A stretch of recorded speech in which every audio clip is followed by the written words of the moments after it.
ટેકનોલોજીના આટલા વર્ષ બાદ પણ ગ્રામ્ય વિસ્તારોમાં પાણી માટે હાલાકી છે। ગરબાડા તાલુકાના સિમલિયા બુઝુર્ગ ગામમાં નલ સે જલ યોજનામાં લાખો રૂપિયા ખર્ચ્યા હોવા છતાં પણ પીવાના પાણી માટે ભારે હાલાકીનો સામનો કરવો પડી રહ્યો છે।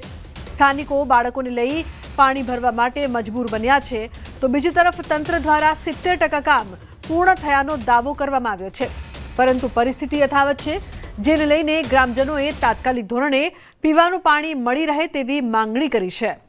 ઉલ્લેખનીય છે કે પાણી માટે હાલાકી હજુ સુધી ભોગવી રહ્યા છે આ લોકો। નલ સે જલ યોજનામાં લાખો રૂપિયા તો ખર્ચાયા, પરંતુ હજુ સુધી આ લોકો હાલાકી ભોગવી રહ્યા છે।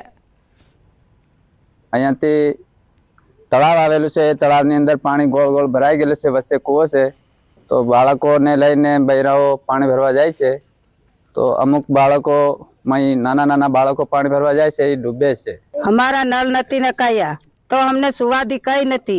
हमारे आतरो आतरो पानी उतरी ने पानी लावू पड़े छे, अते कोई बहु तकलीफ छे। सरकार पाए मांग छे तो हमारे जल्द से जल्द के आपने जल्दी के सेवा करे के आवी रीते के रस्तो बनावी सुविधा करे एतरो हारू छे। हमारे सरकार पाए एतरी मांग हमारी छे।